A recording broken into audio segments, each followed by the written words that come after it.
All right, guys, good morning. Good morning. Welcome to our morning note. It is August 9th, 2021. My name is Carlos Garcia, founder and CEO of G.A.R Capital. Welcome aboard. Happy Monday to a new week. Let's go and get started and talk about it. Before we begin, make sure to click the bottom right-hand corner of your screen. There's a little white square. Click on that, turn on notifications, like our videos, comment, subscribe. As always, really do appreciate it. Let's go ahead and talk about it. Okay, Dow is down 60 points off its lows. NASDAQ is green, up 16. The S&P futures are basically flat, down 3.5 points. Russell 2000 is flat as well, down about 70 cents, 0.04%.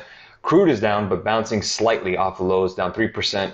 Gold tanked last night, but bounced heavy right at that 1697 level, that 23.6 fib at 17.44 an ounce. Silver down 1.9% at 23.85. The dollar index was green heavy 0.66%, now is red down 0.05%, 92.75. 10-year yields at 1.287%. They're down a bit, 0.39%. The VIX is up 5.57% at 17.05, but again, still below that 20 level that we always watch. Euro dollar 117.63, basically flat, and the dollar yen is down 9 pips at 110.13 for my Forex people. Ethereum, yes, weekends are for crypto, as we've been talking about. It's nice to actually see that we had a nice little boost this weekend. I'm pretty sure everyone was checking it. We were on top of it. 31.63 on Ethereum, up nearly 8%.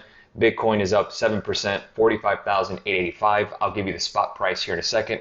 We're going to go over crude a little bit. We're going to go over gold for a little bit, kind of focus on commodities. Then we're going to go to crypto, since everyone, that's like the big buzz now.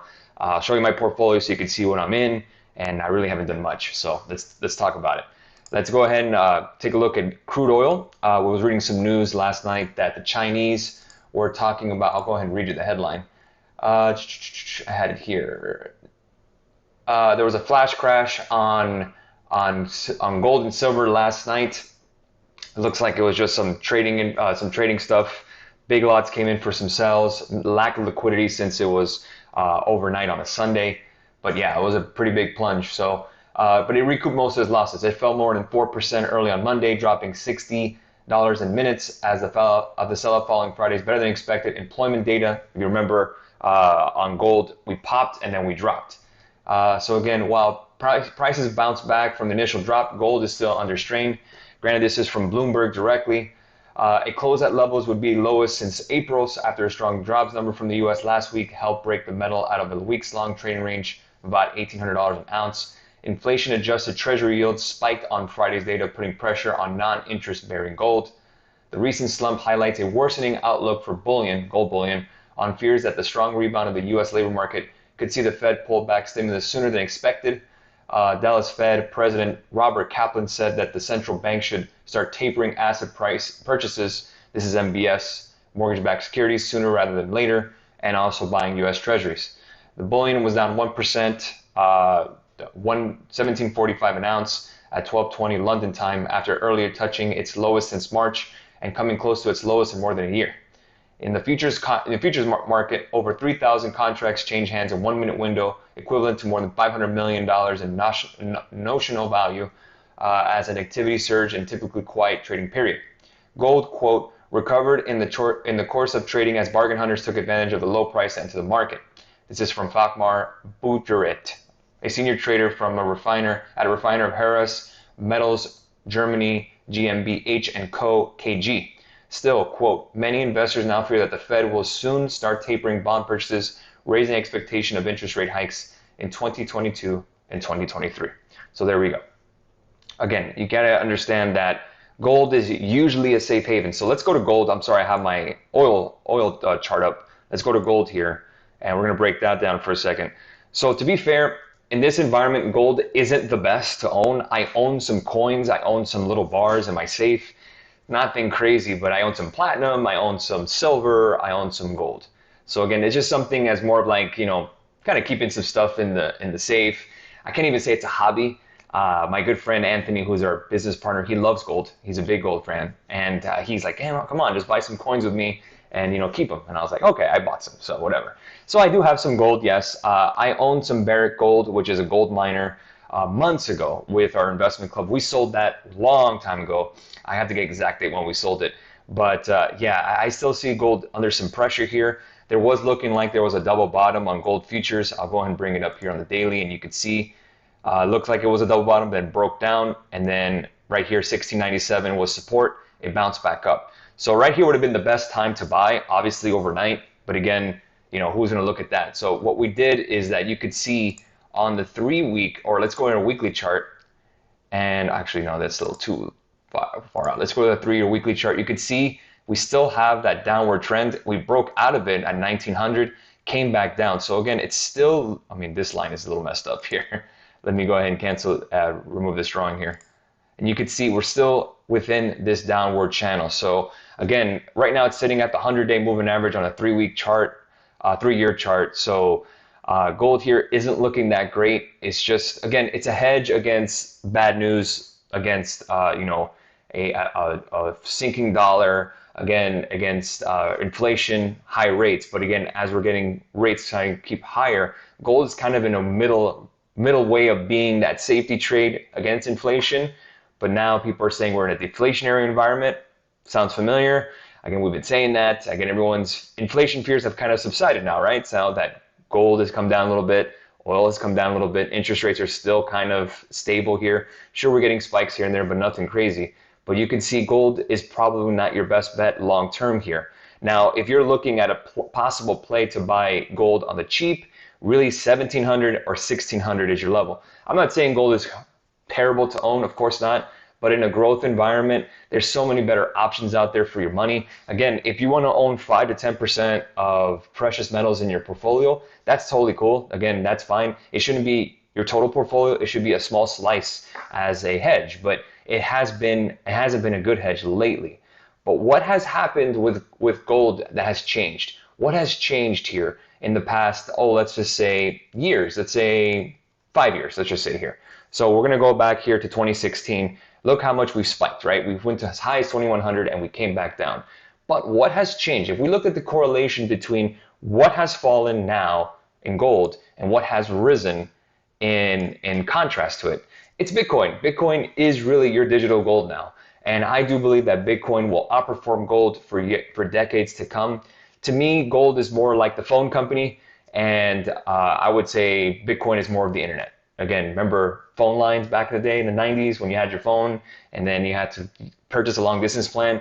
It's kind of like that. Gold is, again, still, everyone say is God's currency. Everyone uses gold. It's still the jewelry. It's still people keep bullion in safes, Fort Knox, you name it. But Bitcoin has really become that disruptor. So keep that in mind with gold. What a big change. Again, nothing wrong with gold long term. If you want to own it, that's fine. But again, you could see the chart are telling you differently. So again, if you want to buy some gold down the line, I would say target 1700 an ounce / GC or 1600 an ounce. Those would be your two levels. If that breaks, then really 1500 is your next. So kind of easy to remember, 1700, 1600, 1500 to go from there. But again, I wouldn't be touching any gold here. Again, if we get back to 1900, possibly. But right here is a no man's land, and you really wouldn't want to risk capital kind of catch the bottom or trying to catch a breakout. This is just something that I'm looking at. Let's take a look at crude oil. Again, another commodity that everyone's been talking about. You can see a nice bounce here off the lows. A lot of this is just China, to be honest with you guys. China's having some issues in regards to growth. I'll go ahead and read that to you. Let me see where that oil headline is. Crude oil prices fall further. This is from the Wall Street Journal. I'll read that to you. I know it's a lot of reading right now. I'll answer your questions, I promise, but I really want to break down commodities because it's extremely important. This is from the Wall Street Journal. I have a subscription, so again, I retweet most of the good headlines that you guys should read. Oil prices slide on worries of China Delta variant outbreak. If you guys want to take a look at it, it's right here. I went ahead and retweeted it on Twitter. It's right here. 2 hours ago, we retweeted it. So I'll go ahead and read it to you as we go really quickly. Price of oil and other key industrial commodities said Monday after Chinese government measures to halt the spread of Delta variant spooked investors about global energy demand. Keep in mind, guys, oil is extremely important in an economy. We know this. So again, once a Delta variant kind of goes away, once everything reopens, fully reopens, let's just say COVID's done. It's not going to last forever, but let's say it's done. Let's say 24 months or 2 to 4 months. So again, keep in mind what creates this demand. It's flights, it's driving, it's Uber mostly. Those are your three. Now again, there's a lot of other products that crude oil uses, but those are our three main. So again, if people start traveling again, as we know from TSA passenger records or passenger spikes in people traveling, again, there's demand. Two, Uber, well, it depends. Again, are you willing to go in an Uber with mask on or what have you? That's up to you. And then the third is, are you driving to work? A lot of people are working from home. A friend of mine just got a new job and he's working from home. So again, what does that do? Reduces demand for driving since he doesn't have to drive to the office. So looking at crude oil here, really your level now is 65. 65 now is your support here. I own one oil stock right now. So I'm going to place the alert here, 6501. I own XOP, which is oil on expiration. ETF, I'm pretty sure that'll come down. No big deal. It pays a dividend. I'm willing to hold it here. 65 is your next support. After that, it's 62.50. And after that, 58.87, which is your 200-day moving average. Right now, we're just sitting on the 100-day moving average. Is it something to cause alarm? No, but good news is that oil prices will be a little cheaper. Something to think about. So again, oil, commodities, even with the dollar being down slightly, again, they're under pressure. But gold had the bigger bounce. Again, a lot of triggers on people buying there. Okay, so let's go over crypto really quickly. I'm going to show you the chart here. And you can see I've been harping about that level, about 44,650, 44,660. That's your 200-day. Here's a daily on Bitcoin. That 200-day was extremely important. So again, 45,695 currently on Bitcoin. We should get to around 48 to 50. 50 is the next big level here is right around 50,107. I expect to break that. I expect to hit all-time highs by the end of this year. Actually, I expect to hit 85,000 by the end of this year. And to go a step further, I expect to hit 100,000 by the end of Q1 of 2022. So that's where we are on Bitcoin. Let's go and take a look at Ethereum. Ethereum is above all the major moving averages. And again, with that London fork, you can see 31.23 currently. I expect Ethereum to hit all-time highs as well. I expect Ethereum to hit 5,000 and possibly 10.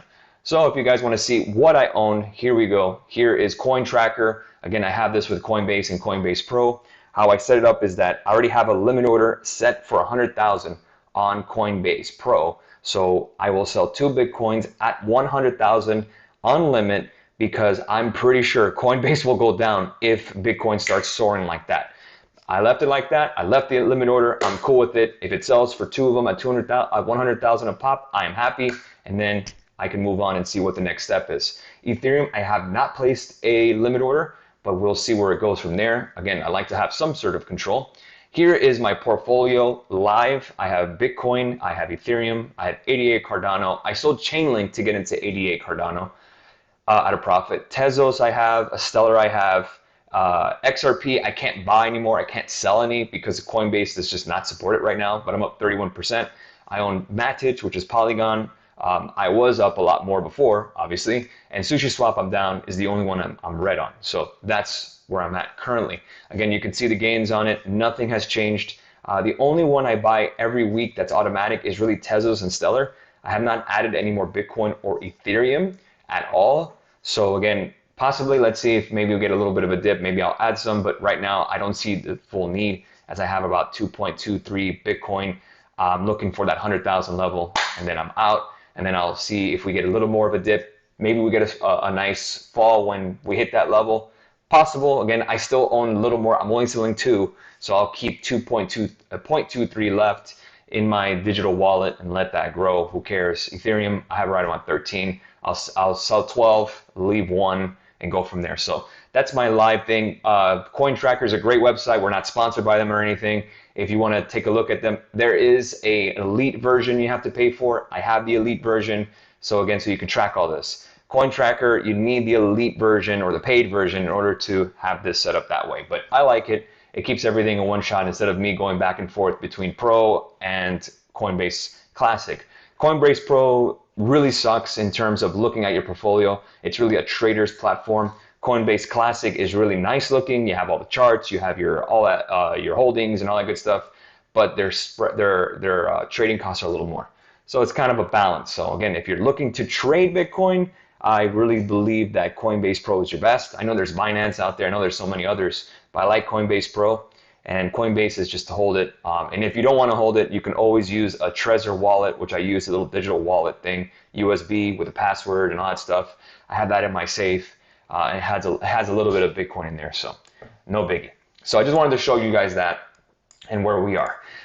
Today, let's take a look at some pre-market movers. I know I'm going against the clock here, and I'm going to answer some questions. Apple slightly red, Walt Disney's red, the Dow is actually red. Obviously, why is it down?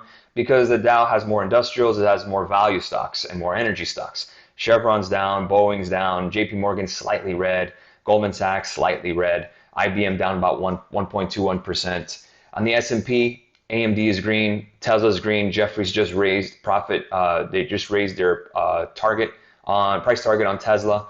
I retweeted that. Occidental Petroleum down 2.92%. Tyson Foods, I believe they're actually taking over a company. They're up 3%. They actually reported earnings as well. And on the Nasdaq, we have Moderna's down 1.14%.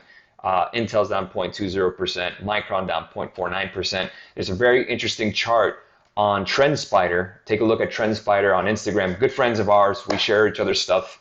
Really cool people. They put a nice chart on Micron. Take a look at it. Looks like Micron may be hitting support. Nvidia's green as well. And that's where we are today. So with that being said, I know I talked a lot of information, but I went over gold, I went over crude, I went over crypto, went over pre-market. Let's answer your questions. Good morning. Shyam is asking about Apple this week. Well, keep in mind with seasonality, guys, seasonality this week isn't probably going to be very strong. I'm going by the almanac this week. You can call it for what you want. Maybe it's astrology, but it's an almanac. It's saying that Wednesday is a bearish day, usually. Other than that, nothing else. The 21st, the 16th, which is next week, is going to be a little more busy, as we have some witching going on, some expiring of contracts. So this week, I wouldn't expect tons of movement, just FYI, trying to keep it close to the chest. Next week is going to be a little more volatile. So understand that while moving forward. Looking at Apple here, we're below the major moving averages on the 1 hour chart. We're really stuck in a range between right around 144.34 and around 147.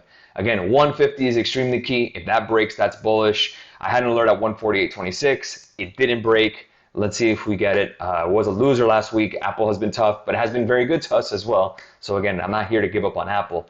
But again, right now, nothing going on. What's with a gold and silver? I spoke about that. Tesla calls for this week, again, with that upgrade from Jefferies. I would wait. We actually had Nick, our VP, do an analysis on it. This on Discord. Some of the levels that he's watching on Tesla. Keep in mind, there's an AI day coming. I believe that's next week or early this week. There's a battery day coming below 680 to 675. This is breakout that's in temporarily validated. As long as we stay above that area now, we've broken out a multi-month long wedge that he highlighted last week. Tether should continue above 720. You can take a look at the 750 or the 780 calls, but you need 720. I think 722, 72 is more of a prudent level. 720 is fine, so that's $2. But again, you could see a nice little gap up on Tesla on that Jefferies price upgrade. 722 to 720, 722 is your level. Break that, we can have that conversation. Are you watching Coin this week? Yeah, we'll watch that because of Bitcoin. I'm an investor in Coinbase. I use them. You can see it's a nice breakout on the hourly. Let's see what we get in regards to what's the next level. Really on the daily, your next level, I would say 263, but is that really going to do anything for us? Not really. I mean, the only other level you can think of is possibly 280. I don't think it's going to move that much, but again, if you're bullish on Bitcoin, then Coinbase is going to be a good one, just like Mara and Riot will. Is crude in jeopardy because of the dollar rising? I would agree with that sentiment, but the problem is that the dollar is red and crude is still red. So keep in mind, it is bouncing slightly, but the dollar is starting to get bids. Remember we talked about interest rates and the dollar. If the dollar goes up, what does better? Financials. So really focus on the banks if you're looking at the DXY. Are global markets recovering as well as the US? I haven't really looked in regards to China, but the FTSE is doing well. The Japanese Nikkei is doing fine, but obviously the United States is still the best game in town. That's the facts. Is it now a good time to buy DHI or any home builders? I own some DHI. It's one of my favorite stocks to own. Right now, it depends what price you're looking for. If you're looking at the daily, I would say 90 is decent. That'd be a good price to buy some. Again, if you're still bullish housing, which I am. So again, DHI is a good one. How correlated are the CL futures price and fluctuation correlated with the gas price through the gas stations? Keep in mind that lags. Remember, crude oil, gasoline is refined from crude oil, but there's also gasoline futures. So really the one you want to look at is RB, which is /RB. That'll give you the correct price on gasoline futures. Gasoline futures right now is at $2.20. Add all the taxes, all the refinery fees, and that'll probably be, I think the average price in the US is right around like 270, maybe 280, maybe. Depends if you're in a big city, California, New York, it changes. But we're right at $2.20 on gas prices right now per, I believe, per gallon. And right now the 100-day moving average is $2.13. The correlation in terms of the futures price and gas, keep in mind futures prices are front loaded for 1 month. So it should take about a couple of weeks, maybe 3 weeks for the actual gas prices that you see when you're driving by compared to the futures prices. They do fluctuate, but again, that's where we are. Tesla expanding in India factory big? Absolutely, that's big. What do you think about Hood for this week? Let's take a look at Robinhood, which has been an absolute insane one to trade, as we could say. Had as high as 85, came back down, now at 58.10, up pre-market. 50-day moving average, right around 59.38. If you want to take a look at that, if that breaks, right around 59.25, I believe, on the 1 hour. If that breaks, definitely we can see if there's some opportunities, maybe the 70s. The problem is that they're extremely high priced due to implied volatility. So again, this is the same thing as an AMC, the same thing as a GME. The underlying asset is not correlated or is not reflecting the price of the options. The reason the options prices are so high is because implied volatility of the moves. If you're an options seller, remember, you're putting a premium because more than likely it's going to hit that price. So again, supply and demand, the good old supply and demand of capitalism. So keep in mind with Hood that the price is not exactly directly reflected by the underlying asset being at $58.15. It's based on implied volatility and supply and demand, which will get you to around $9 to $15 to $20 an options contract, depending where you buy the contract. AMD going to push today. Let's take a look. Good news is that NASDAQ is up. Right now, AMD is basically flat, right at the 100-day moving average. Next level we need is 118.06, but there's a 50-day moving average here that we broke on Friday, and we came back down. So around 114.50 seems to be a good level. We should be able to get that as semiconductors still look to outperform the market, especially tech. IWM breaking out. IWM loves to fake you out, so be extremely careful with small caps. 227.05 is your level. Wait for that level. When that breaks out, then it's ready for calls. If you're looking for puts, you need to get below here, which is right around 215.46, and then you have all the way down to 212 and so on and so forth. So we can put in a level here, 215.75. That'll give us a chance to take a look at it. Remember, alerts are your friend. That does all the work for you because you can't look at every million things at one shot. You only have two eyes. So IWM, again, 227.05 for that break. Then we can talk because I have been faked out before and you have to learn your lesson. Palantir calls. I believe Palantir reports earnings this week, so be extremely careful. I would not trade it for earnings. I own the stock. I love the stock. 23.14 is your level to break. If that breaks, then we can talk about calls. For puts, you need to get below 21.12. It's a very tight range. So if you're an options seller, you're loving this movement because you're collecting premiums as it's just going sideways. Amazon options writers for the past 8 months have been collecting. So again, if you are the person that likes to write these kind of contracts, cool. But again, just be very careful with earnings. Higher implied volatility means you'll collect more premium, but it can be an opportunity where you might get called to actually sell your shares. It's something that happens. All right, guys, I know I went a little longer than expected. My apologies there. There was a lot to talk about since it's Monday.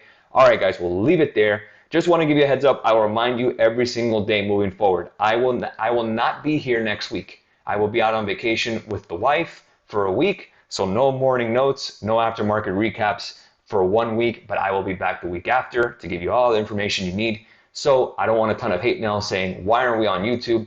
I apologize. I'm going to disconnect. No markets for me. I'm going to enjoy my time away and then come back refreshed, ready to rock. So I'll remind you every day. No morning note next week. No aftermarket recap next week. We'll leave it there. Have a great rest of your day. I'll catch you guys later on today for the aftermarket recap. Let's have a great trading day. G.A.R Capital FX.com is the website. We'll catch you guys later.